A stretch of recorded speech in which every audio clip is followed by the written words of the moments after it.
Trump desperate to distract from his war on working people. Zohran Mamdani hits back amid feud as the feud between U.S. President Donald Trump and New York's Democratic nominee for mayor, Zohran Mamdani, spiraled on Wednesday. The latter has now alleged Trump was attacking him as the president was desperate to distract from his war. The mayor, speaking to reporters, also alleged the U.S. president has betrayed the working class Americans and that Trump's legislation would take health care away from people. Yesterday, Donald Trump said that I should be arrested, that I should be deported, that I should be denaturalized, and he said those things about me, someone who stands to be the first immigrant mayor of the city in generations, someone who would also be the first Muslim and the first South Asian mayor in the city's history, Mamdani said while addressing reporters. Less so because of who I am, because of where I come from, because of how I look or how I speak, and more so because he wants to distract from what I fight for, Mamdani said. I fight for working people. I fight for the very people that have been priced out of the city, and I fight for the same people that he said he was fighting for.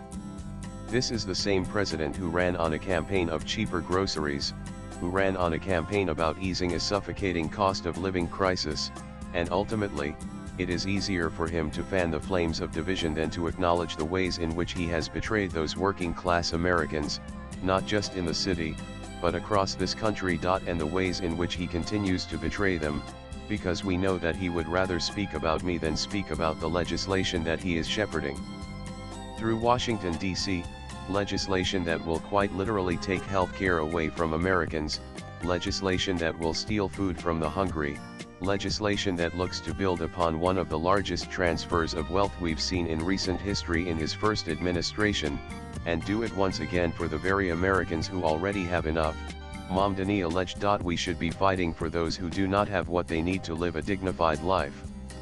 That is what I will do, and I am thankful to have the protection and to have the support of so many New Yorkers who have stood up and said how unacceptable this is, including our governor, including members of the labor movement, he added. And ultimately what I feel for is that if this is what Donald Trump and his administration feel comfortable about saying, about the Democratic nominee for the mayor of New York City, imagine what they feel comfortable saying and doing about immigrants whose names they don't even know, Mamdani said. Donald Trump is attacking me because he is desperate to distract from his war on working people. We must and we will fight back.